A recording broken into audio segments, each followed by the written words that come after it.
Bad Out Bears fans, another edition of the Chicago Bears podcast coming your way. Pat the designer, Tommy Waddle in the building with us for a little bit of draft breakdown. Yeah, I actually didn't know what I was doing, but I think I dressed for the occasion. Listen, Like I was up at 4:30 this morning for the morning show, so like this wasn't intended. I just this was what was clean in my house. Tommy, I feel like there's a lot of blue and orange in your house. Probably so. I feel like the majority of your wardrobe. You know is why? blue and orange. Because a lot of it's free. As I like to say, it's free. It's for me. You know, I mean, if shit was purple and yellow, I'd probably wear it if it was free. Really? Yeah. Hey, I'm not gonna lie to you. I've gotten some free stuff. I work for the Locked On Network, and they were started by David Locke, who does the radio for the Utah Jazz. So the colors are green and yellow. Yeah.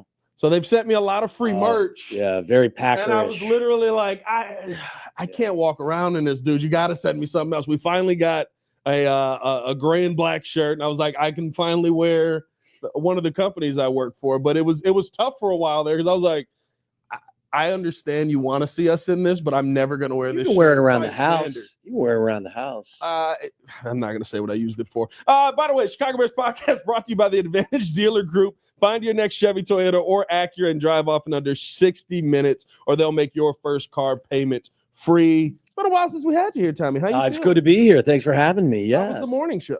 It was great. I was working with Yurko, which is always a treat. A lot of football conversation, and I think he ranked March as his 5th favorite sports month. 5th? Yeah, I think if I got that right, we were ranking his favorite sports months. Yeah. I think April was first because of the Masters and also the NFL draft. Right. So, yeah, but we had a ton of football conversation. I'm up at 5 anyway, so I might as well get in the car and come downtown. Well, have you always been that way, or is that No. the old guy setting in? We're just for some old. reason. Yeah. Did it just happen? Does that just happen? Mm-hmm. Like one day you're just like, well, I'm awake. Let me go fix a light switch. Like that's what my grandfather would do. No, I'm awake at 5 because I have to go to the bathroom. That's what it is. Like I'm not getting up at 5 o'clock because I want to. Yeah. Because I have to. Okay, I understand. You got that to look forward to, Pat. That's hopefully the pills get better by then. That's if you find a pill that works, let me know. The pills get better by then. Let me know. Let's talk a little NFL draft though, Tommy. We've got a slew of names here with this beautiful new graphic. It's nice. It's Shout a nice out graphic. to Eric Ostrowski just doing some great work out. I said to you earlier, I thought it was great that the picture of Will Campbell was with his arms stretched out, because that's been the talking point. The massive conversation around Will Campbell is just, or does he have vines or not? The arms come in short. We don't pay attention to the fact that Ben Johnson just came from a team with 2 short arm tackles that are both phenomenal. Penei Sewell, I mean, what I have not. I think he's. I want to say he's 33 1/8. Okay. It's so funny to me, Pat, because like if you're Will Campbell and you measure your arm length is measured at 32 5/8. Oh, no, we can't have it. Like you can't like this much further out here reach. Like I'm trying to go over here. And like, if I was here, I could block him. But if I'm a little bit over here, I don't know. I just got off the air with Yerk and the good kid who played on the defensive side of the ball, obviously for a decade in the league, said he's looking at his feet more than he's looking at his arm length. Yes. And if his base is good and he's able to do things with his feet, you can overcome some of the arm length. But look, I get why it's ideal for, if you're searching for an offensive tackle, to find someone who's got really long arms. And by comparison, as I said, Will Campbell, I think, measured at 32 5/8. Braxton Jones, I believe, when he was going through the process, measured at 35 and change. Yeah. So I get it. I think that, if you can play, and the film is a more important measuring stick for me than some of these, the measurables that the guys at the combine have to, to tolerate. But, it's interesting. I watched a lot of film. Kind of got away from it after the football season because I had watched so much of it, but figured since we were, creeping up towards the draft, I kind of picked out a number of different players in a number of different positions and how it could potentially relate to the Bears at 10 and maybe later at 31, 39 rather, and 41. Kind of went through a list of guys that I thought, would be targeted. Will Campbell was one of them. I looked at all 3 of the offensive linemen that are at the top of the list. I looked at Armand Membou. I looked at Banks, the kid from, I believe, Texas. Yep. And then I also looked at Campbell. I have to tell you guys, I thought that Membou, for me, and again, I'm not an offensive line expert in any way, shape, or form. He was the most impressive guy I saw. Yeah. Athletically, he's got all the measurables. And Yurko and I were looking at some of his film today, and Yurko really likes him. There's only one problem. He's a right tackle. He's never played left tackle, or we haven't seen him play left tackle. He's very young. He's athletic as hell. Great feet. Explosive, runs a sub 5 40-yard dash. The broad jump is there. The vertical is there. The bench press is there. All of it. The tape looks good. He plays right tackle. And and as I've talked to guys around the league, Tom Thayer and Yurko, it's just, if you're going to spend the 10th pick of the draft on a player and ask him to move, it's not ideal. So to me, I thought Membou was the most impressive guy I saw on the offensive line. I would say Will Campbell was next. Mm-hmm. Really good player, and confirmed some of the things I said. Again, working with Yurko today, really good feet. Played at a high level. Obviously, I think he gave up 2 sacks and over 1,000 passing snaps over the last 2 years. I mean, if you're hung up on his arm length, then maybe you don't draft him. If you can overlook that and you can look at his production and his feet, maybe he's a guy that if he's there at 10, that definitely you would be willing to draft. The kid Banks from Texas, to me, is more of a mauler that I'm pretty certain they're going to kick him inside. Yeah. I think, tackle is still a spot. Maybe Campbell ends up because of the arm. Like, Skoronski, the kid from Northwestern, was a tackle here. They kicked him in immediately. Maybe that's what they do with Campbell. It'll be interesting to see how the rest of the league looks at him, or whether or not the Bears, if he's there at 10, they're bothered by the arm length. I actually think that I feel it's pretty evident that inside their building, they're pretty high on Braxton Jones. They are very high on Braxton Jones. It is the only thing that I do wonder, and I've said this a couple of times this year, just hearing Ryan Poles talk and hearing some of the analysts talk, who I'm sure have tried to reach out and figure out what's going on with the Bears, is I keep hearing them go, well, it depends on how healthy Braxton is. Yeah. And I remember he's coming off the ankle surgery. Exactly. And to me, it's like, it was just a broken ankle, right? Like I didn't think his leg got sawed off and there was no chance that he was ever going to return to football. But it just keeps coming up as like, we're waiting to hear from Braxton. We're waiting here. And it's like, okay, well, is the injury not just the broken ankle? Is there more that happened? Was there some ligament damage that ended up having to be repaired there? Like what exactly all is happening around Braxton Jones? Because I agree with you, Tommy. I think that they love Braxton Jones in that building. I think they also feel that with the upgrades they've made on the interior of their offensive line, that will help. I agree with that. The change of coaching will help. I think they're high on their offensive line coach and what he's going to ask them to do, and maybe it fits more what I think also, to be honest with you, Pat, I think that, who's the kid they drafted from Yale last year? Karan Amagaji. I think that, I think there's still hope in the building there that may work out as well. So, I think if you drafted Will Campbell, you don't want to use the 10th pick of the draft of a guy, in my opinion, that you're going to kick inside. Then that guy's going to sit behind Jonah Jackson and Joe Tooney for the next couple of years. If you draft someone at 10, I would think you would want that guy to contribute pretty immediate. Yeah, immediately. If you draft Will Campbell, I think he competes with Braxton Jones to be the starter. So I don't know how how they look at it, but I do believe inside their building that I think Ryan Poles has a pretty high opinion of Braxton Jones. I think Braxton probably graded a lot. I think outside of Chicago, Braxton Jones is probably a more appreciated player by some of the grading services and some that but we watch every snap.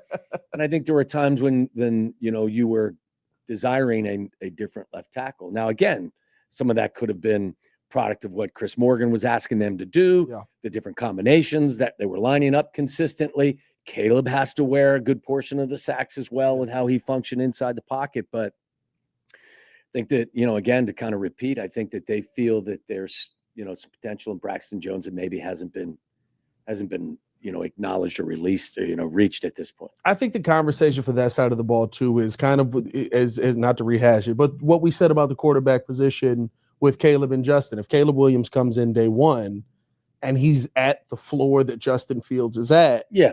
you feel like you're getting better, you're upgrading, you're continuing to move in the right direction. I think that's kind of the question that you're asking with Braxton Jones. You don't want to get worse on the left side with the 10th pick.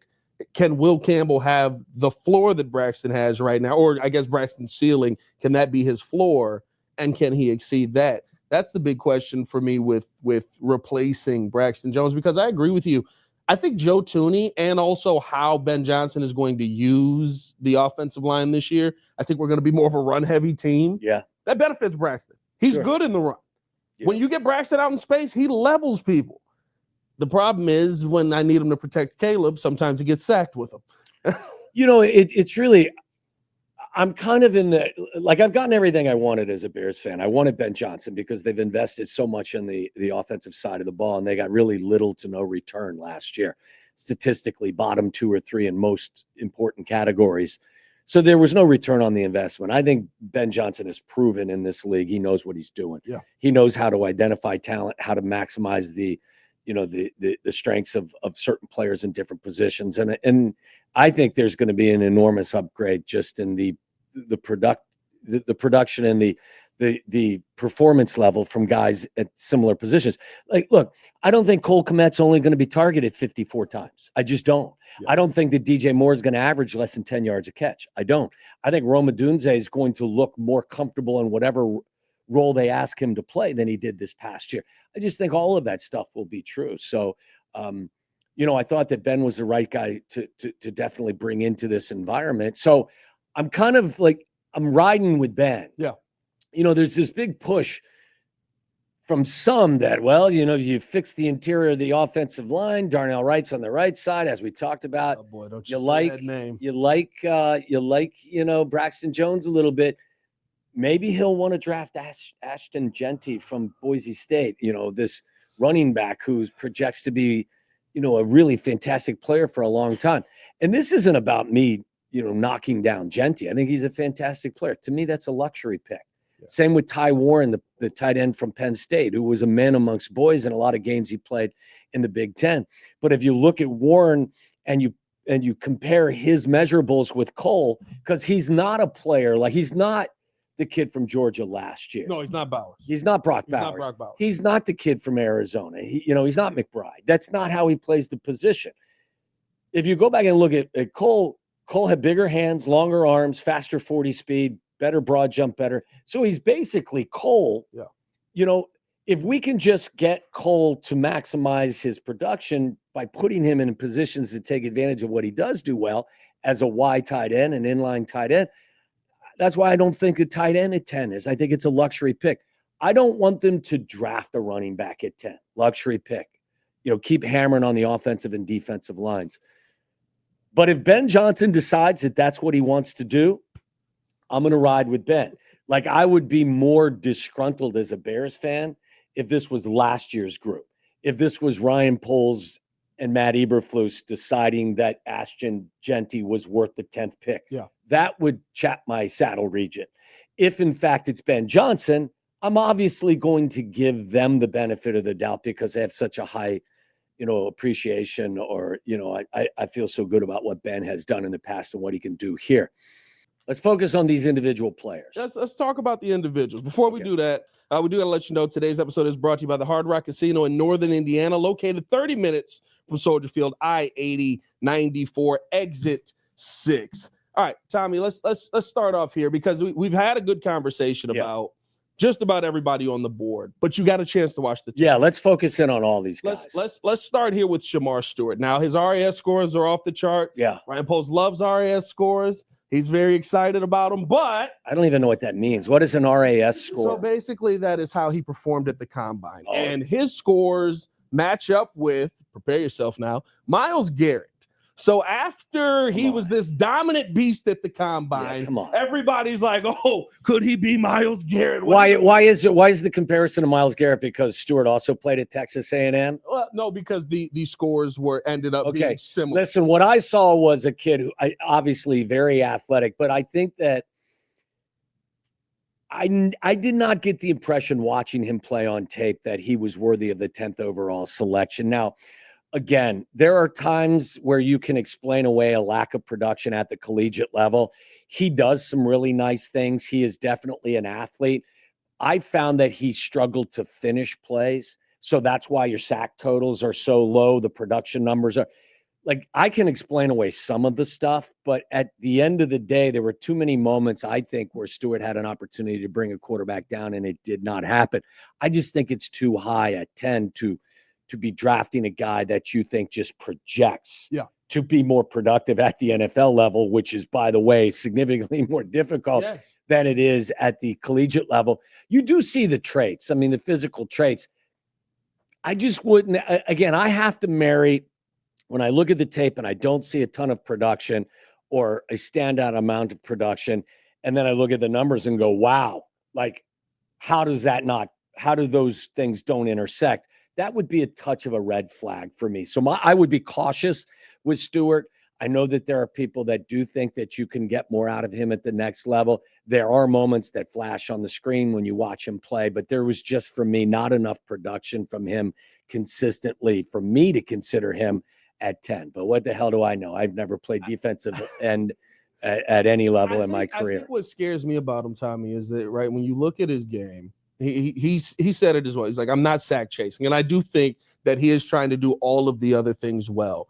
But as far as I've always known, the job of a defensive end is to get to the quarterback. Yes. The job of the defensive end is to get sacks. Now, I love the fact that there are plays where he's causing pressure on the quarterback throws a pick because of the pressure in his face. I've got that guy, though. I just paid him $16 million in Dayo Dengbo. Yes. I have to develop that guy. Yes. And the one thing that stood out, he said, I really view myself as a Julius Peppers type of player. Well, I watched Julius Peppers go to a couple Final Fours while still getting 30.5 sacks. Yeah. You're about 26.5 sacks short.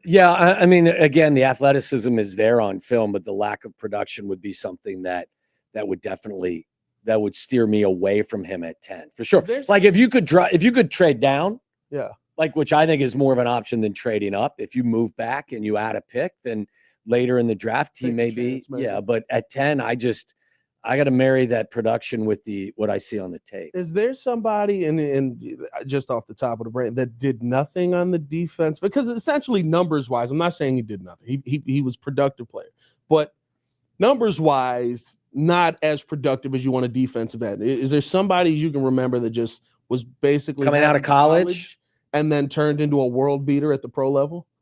Not that comes to mind immediately. I mean, look, you want to go all the way back in the Wayback Machine. I mean, Richard Dent, I think, was an 8th or 9th round pick. True. Coming out, and I saw what Rich could do firsthand. I was, we were teammates, and I was his teammate. I don't think he would say he was my teammate. I was his teammate. He's your teammate for I think 5 years, and you would see that. I mean, there are guys that do develop. Don't get me wrong, but again, to the point, Rich was like a 7th, 8th, 9th round draft pick. Yeah. If you're spending the 10th pick of the draft, you can't. I don't think you can roll those dice and think, well, I know he had 1 sack at Texas A&M, but when he gets here, he's going to have 10. Yeah. I just be careful. I'd take Shemar Stewart over Torrey Taylor in the 4th round. But let's move on. That's definitely fair. Let's move on to Will Campbell, because what I think about Will Campbell, and we've touched on it a little bit, is focusing more on the feet than the hands. Yes. And to me, and the arm length. And the arm length, right? And I think that, to me, when I see Will Campbell's feet, he seems like a tackle. He does not look like a guard to me at any point in his game. I agree. What do you see on I agree. Same thing. And when you marry that potential and the athleticism with production, now here's a great example, because when you watch Will Campbell, you see the athleticism. You also know that he gave up 2 sacks in 2 years on better than 1,050 passing snaps. So the production is there. I don't think he's a mauler. I think the arm length is something look, I can't notice that really when I'm watching film, how long his arms are. What I do see is a guy who's got excellent feet. He's got kind of a funny stance because he does stand up straight. Yeah. Straight. He's talked about that. It's different. But you know what? It doesn't affect. He's got good leg, knee bend, and he's got good feet, so it doesn't really negatively affect him. Thought he was a fantastic player. Like if he's there at 10, I'm all. If Ben Johnson and Ryan Poles think that the arm issue or the length of his arms are not a factor, then yeah, I mean everything I saw on tape was thumbs up. I thought he was a really good player. Thought he was the second best tackle I looked at. Yeah. We get to the guy that, I thought was Armand best, Membou, but he's a true left tackle. Yeah. And positionally, you don't want to draft someone at 10 and then have to, move them around. So everything I saw from him, and again, he's playing at LSU. So he's it's not like he wasn't going up against top talent. Yeah, he's facing grown-ass men every Saturday. Yeah. So I thought he looked really, really good. I thought his technique was good. I thought the athleticism was good. He looks like an NFL player to me. Now, again, if you want to have the arm conversation, his arms aren't long enough, so that means we have to kick him inside. I don't think that's the case. When I watch Banks on tape, the kid from Texas, he's more of a mauler, in my opinion, that I think you do have to kick inside or more destined to kick inside. When I watch Will Campbell play, I say tackle. Yeah. That's what I see when I watch film of him. I say that's a guy that can play tackle. Will the arm length affect him at the next level? Now you got to ask the experts for that. But again, if you've got 32 and 5/8 inch arms versus 30, well, if you're 33, we're good. 32 and 5/8, you can't play. Listen, give me a break. Listen, I know we all understand. Even a half an inch matters in all aspects. I'm not saying that it doesn't, but when you're measuring a guy's arm length and it's that much different, come on. That's the difference of not cutting your fingernails for some guys. I get it if he's Kobe White. You know what I mean? If he's literally T-Rex arming it out here. But I think you hit the nail on the head to me, Tommy. You don't notice it. I don't on film. If you didn't tell me he has shorter arms, I would never notice that his arms are shorter, because more times than not, he's controlling the line of scrimmage. He's doing a great job setting the edge. With Kelvin Banks, I noticed the mauler. I do notice that the arms are shorter, but it's because he's trying to go forward. He's not trying to set the edges. Banks plays the position, in my opinion, less athletically than Will Campbell. You can see Will Campbell's just good feel for the position when he's playing. So again, if he's there at 10, and they're okay with his arm, I'm okay with Will Campbell's arm length. If they're okay up at Hallis Hall and he's there at 10, I'd much rather see them draft Will Campbell than a running back. I just want them to continue to work on the offensive and defensive lines. Let's look at some of the defensive line. We looked at Shemar Stewart, who I think just does not project well at 10. Before we do that, we do also want to let you guys know Chicago Bears podcast is brought to you by Mitch Lyons Wealth. Mitch Lyons is a former NFL player, and he's the expert in protecting your nest egg and optimizing your income. Go to Mitch Lyons, LYONS Wealth.com. MitchLyonsWealth.com, your best game plan to protect, grow, and win retirement. Now, here's the name. By the way, I love this because literally every name on here outside of TreyVeyon Henderson has been mocked to the Bears at 10 in some mock draft. Mykel Williams was mocked to the Bears from Mel Kiper's latest mock draft. There were a lot of tackles still on the board, but Mel Kiper felt like the Bears have done a good enough job addressing the offensive line. Let's focus on the defensive line. Mykel Williams is somebody who I think there are some things that still need to be developed. I think at times you see the motor maybe not going as hot. Yeah. But outside of that, he's a monster. Yeah. He also played at Georgia where, they run their system almost like the Eagles, where they're rotating guys in. So, Williams has got significantly higher level of accomplishment than, let's say, Shemar Stewart. Yes. He has more sacks. There are more pressures. I think he's a better player. I think you see he fits the Dennis Allen style body type, as does Stewart. But I thought that watching film of Mykel Williams, I saw a better overall player. Thought he had better feel out there. The level of accomplishment was there as well. Look, I think sometimes statistically, some of these guys that come from Georgia, because there's so much talent on their defensive line, maybe you don't have the 12 or 13 sack guy. Maybe he's a 7 or 8 sack guy, but that's because he's only playing 72% of the snaps. Yes. And they're keeping guys fresh by rotating guys in. Thought he was a good player. Feels safe. Does he feel safe? Yeah, he feels like he's going to be able to play at the NFL level, but it's not going to get to elite. Yeah, I didn't like. There were certain guys I watched that I just got kind of giggly and felt like, tingly. Yeah. And I didn't get the tingles from watching him play. Again, a good player, and again, fits the prototype of what Dennis Allen is looking from his edge guys. I thought he played smarter and had a better feel for the game than what I saw from Stewart. I think if you get Stewart's a guy that is just so athletically gifted. You're trying to mold him into being somebody. I think there's more accomplishment there with Mykel Williams. I thought he was a better player when I looked at him. I think when you get to the NFL level as well, a lot of it's coaching. I see enough there in terms of talent where you could probably get even more out of him. I think Dennis Allen would probably certainly make him a better player here at the NFL level than he was even at Georgia, where there's tremendous coaching. But good player. But I got to be honest with you, not a guy also that I would have said to you at 10, really. Yeah. But maybe that's kind of draft. Like, I think what everyone has said about this draft is it's deeper. There's more good players as you go deeper in the draft, but there's not the same level of top-end talent. Like when you put on tape of the kid from Penn State, it's different than these guys. Yes, 100%. This is good tape. Mykel Williams has got good tape, but Abdul Carter scares you. It didn't. Williams didn't scream 10th overall to me. But again, what the hell am I know what I'm looking at? Listen, you know a lot. You've had to deal with players on the other side of the ball, and I think that what's interesting to me about Mykel Williams is everything that you said. I think is on point, but it just feels like, are we at a point where Ryan Poles is just taking safe picks? Yeah, it feels like the Bulls going Taj Gibson. It feels like like. We know he can play. He's got 4 years. He's got the time in. Is he going to be a star? I would think at 10, you're trying to reach for the star. Well, and I think if they look at Williams and they see a guy, again, who fits the profile size-wise, that they think his best days are even ahead of him. The one thing I would say about him is like he's supposed to be a freakishly good athlete for his size. I think at his pro day, he ran a less than expected 40 time. I think he was mid to high 4.7. Yeah, he was a little low. Which, what am I? I'm not going to sneeze at that. I ran 4.79, but I was a wide receiver weighing 180 pounds. But I think people were expecting him to be low 4.6s or whatever it was. I don't know how much that will affect him.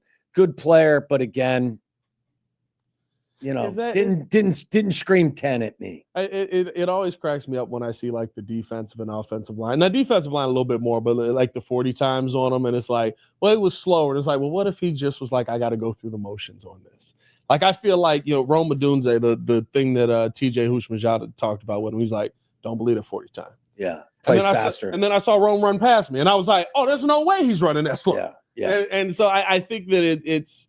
I wonder if there's a difference between 40 speed and game speed. Yes, and that's what I was going to say. And I would say on the field he's going to be quicker on. Like, I didn't get the feeling like if you look at the kid from Tennessee, he's like lightning, but he's built like a safety. Like he'll get mauled at the next level. He's just too small. Leonard Floyd.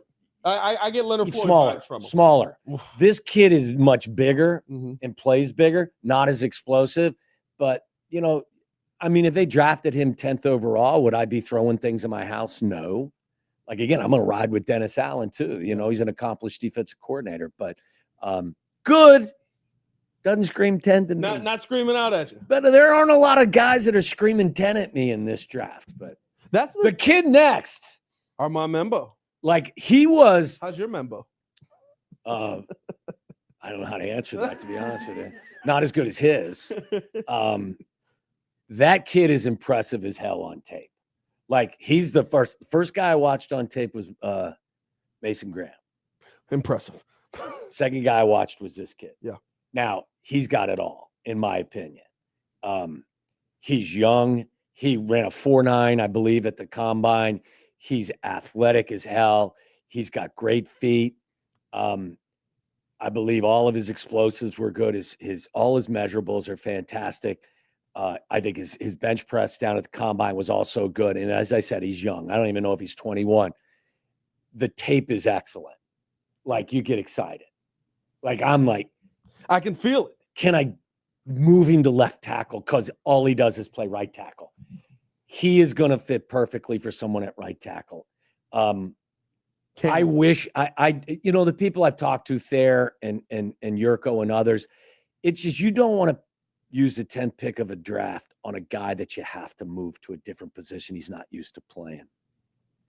Like I said, really impressive. Like if you want to put tape on and be impressed by a player, and I think it's the reason why, Pat, that he is probably the fastest riser on anybody's board. Yeah. Like a lot of guys have him mocked to the Patriots at 4. And I don't even know many teams I don't know from the very beginning where he was to start with, but He now was in he's the top second 5. round to start. Yes. But he's really like the measurables are out of this world and the tape is really impressive. The only thing with him is he's a right tackle. And I don't think you use the 10th pick of the draft on somebody that you would move to right tackle. And I don't think you're going to move Darnell Wright from right tackle to left tackle and put him in at right tackle. So I think positionally it may not be a fit. But my God, that kid was as impressive as anyone I've seen. There's 3 guys that I really highlighted that really stood out to me. And all of the guys I've probably looked at 15 guys total now, regardless of position. He was there. I just don't think you're drafting right tackles. Here's the question I would ask you though, right? The feeling that and how you've just talked about Armand Membou. Isn't it better to take a chance on that and maybe you move it, maybe you move down there, whatever it is, you figure it out because the talent is there, than going, I don't know if he's 10, but we got to take somebody. Wouldn't you?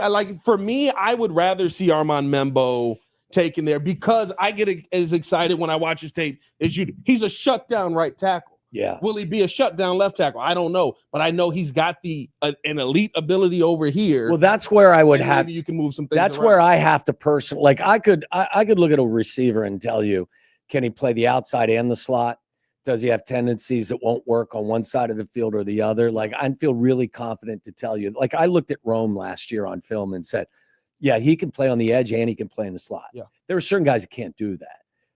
I can't tell you that about Membou. Mm-hmm. I just can't. Like I would have to rely on somebody else to tell me. And the guys I've talked to are more comfortable drafting Will Campbell and leaving him at left tackle, despite the short arms, versus drafting Membou at 10 and trying to move him or Darnell Wright. It's just, it's one of those things where you're watching and you get really excited and you're like, wow, look at the athleticism. Watch his feet. Yeah. Like you watch film of him and you're like, he's a basketball player in a football player's body. He's got all the tangibles and he's got a lot of the intangibles. And he's really, like Yurko was showing me certain things too, where he's nifty too for a young guy. He knows how to use his hands, but he plays right tackle. I know. But he plays right tackle. It's so like that was. But if Ben thinks he can play left tackle, I'm riding with Ben. I'm riding with Ben. That's the one that would get you excited. Be like, well, I get, and I'll even say this, and I love it. I love what Membou is.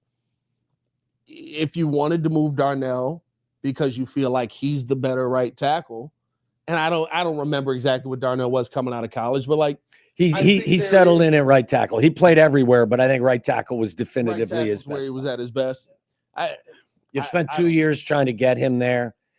I don't know. And now you're going to get the comfortable line. Now, I'm just telling you on film, kid looks great. Yeah.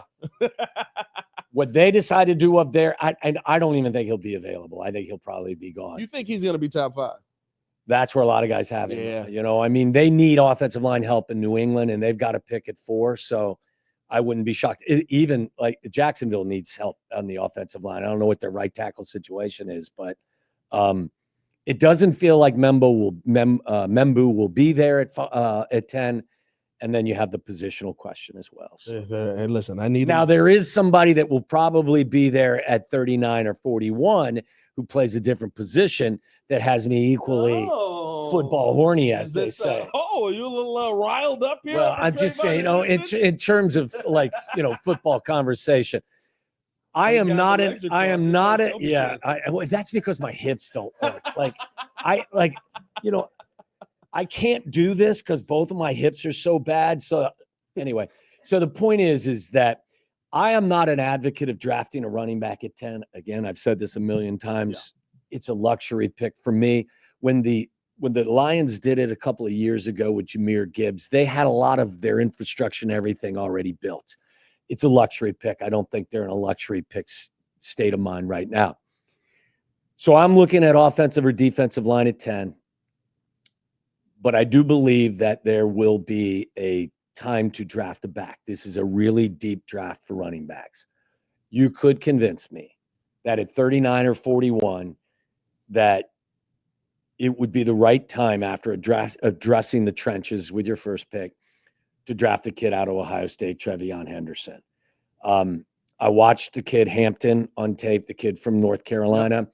I watched Genty a lot. I put tape on of this kid, and he's exciting. Like, he reminds me more of Jahmyr Gibbs than a lot of other players I've watched. And I only make that comparison because of where Ben comes from. Of course.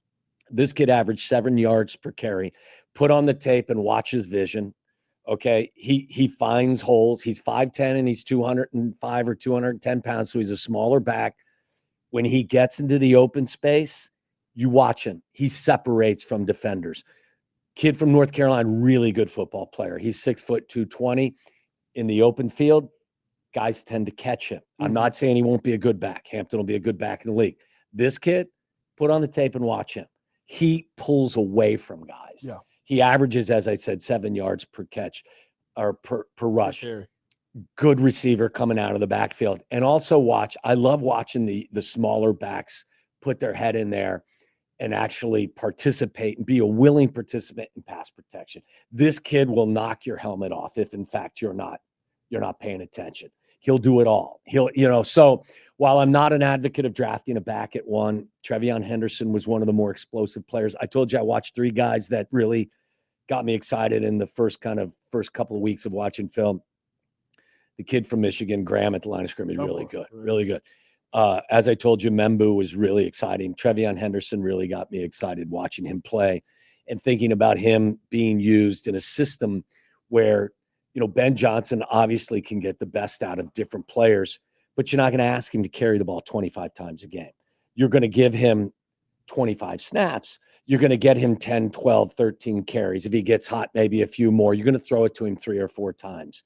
But I think he's the type of player that if you wanted to draft a running back, you could find him in the 2nd round with either your 39th or your 41st pick.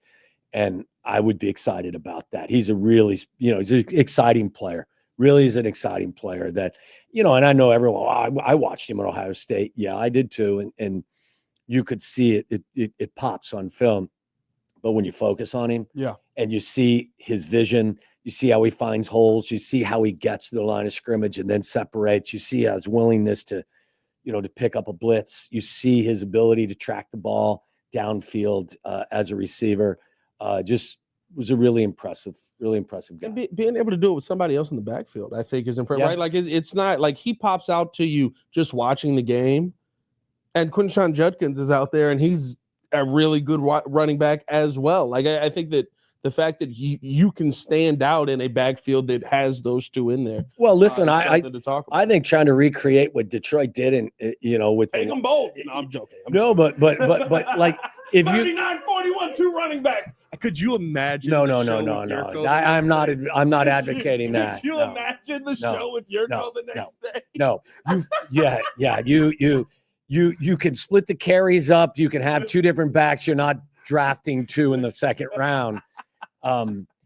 But I am excited to see how, Ben Johnson will approach the running back position. Again, I would not be an advocate of drafting anybody at 10, but you want to use one of those picks at 39 or 41 on a guy like Henderson, I'm all in. Let me ask you this. Is there a need to do it because of what Swift has shown over the last couple of years? And it seems like at times there's a lack of trust. Now, last year, there was a need to not trust your offensive line there. But when me and J-Mac looked at DeAndre Swift, right, there were moments where DJ Moore is sealing the edge. It's there if you take it outside and press bounce. Yeah. And he's like, no, let me cut it back up here. And because I feel like this is where I'm safe. I thought they all looked confused at times last year in the offense. I thought he ran to contact at times. There were moments when he was very productive, but overall, it's hard to get a read on who anybody is when you've got that much dysfunction on that side of the football. You're not going to move on from him. I mean, you owe him $8 million guaranteed. Yeah. So, try to get the most out of him, take advantage of what he does well. Like, I think you put the foot in the ground and go upfield and ask him to do that as opposed to do some of the things that, he doesn't look comfortable doing. But I don't think there's a need for somebody who is kind of a clean slate with where, like, I'm the first coach you're getting. There is no distrust here. Yeah, I think that'll benefit him. Yeah. But look, my anticipation is that, in 2026, you're probably looking at something different. Yeah. I think that there's no reason to move on from him right now because it's a sunk cost and you can get production out of him. But if you're asking him to carry it 25, 30 times a game, I don't think it. So it doesn't benefit. You bring in Henderson and you bring in, you have Swift. They're more, they're more similar than they are different. But, at least you have a tandem and you can split things up. Roshan odd man out in your mind? Probably so. I would be concerned about the concussion issues and some of the other stuff. I just, there's a lot to be determined. I'm excited for the first mini camp and then to see training camp. And, I don't think it'll look just like what the Lions have looked like the last few years. I think Ben Johnson is truly one of these gifted offensive minds that will adapt to what the guys he has to work with, what their strengths are. So I'm interested to see. I can't guarantee you what it will look. Again, as I mentioned earlier, I think the one thing that I do feel really confident in is DJ is going to average more than 10 yards a catch. Yep. Cole's going to get more than 50, targets, and Rome's role will be more defined, and you will watch him play more comfortable football in 2025. I've said this about the Ben Johnson hire. I'm not confident in Ben Johnson just because of Ben Johnson. I'm confident in Ben Johnson because of everything you brought with Ben Johnson. Yeah. Like Antoine Randall coming in. What is he going to do for Rome Odunze? And what is he going to do for a guy like Olamide Zacchaeus, who's your third wide receiver, right? Who maybe gets more opportunity. What is Al Harris going to do for the DBs? How is the defense going to look now under Dennis Allen, which will get you the ball back more often? Like, I think that this coaching listen, I will say also, like the running back room with Eric Bieniemy, like you don't. Did you see the clip? You better come to work. I mean, like he's a no nonsense position coach, and he's played the position at a high level. Like, I think you're going to see a lot of energy. There's not going. Listen, this team complained, dare I say, whined about not being held accountable and not being coached hard enough. Be careful what you ask for, because this group is going to hold you accountable, and you're going to be coached hard. And I think they're all going to look forward to it. I, as a fan of the team, I'm definitely looking forward. I'm excited. To it. So I'm excited to see a training camp that maybe looks like what a good training camp is supposed to look like. I feel like we've all gone to training camp and just gone, well, that was a day. Yeah.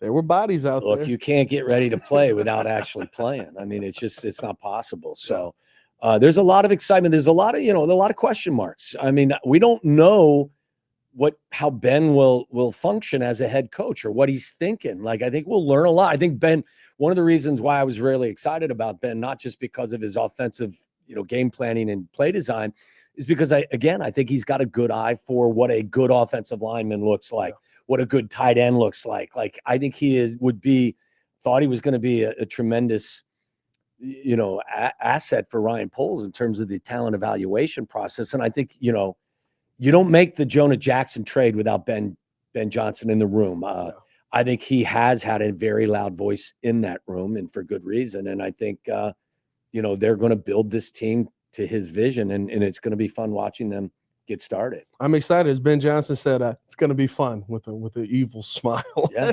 At the end of it, just terrifying. I said, me and Shay were talking about it. I was like, he feels like a psychopath. Where some people are just crazy about football. I feel like Flus is crazy about football. He eats, lives, breathes football. Ben Johnson seems like he wants your soul through football. He's like, well, that's fine. They told me I can't kill you, so I'm just going to kill you slowly on the field. I'm fine with that.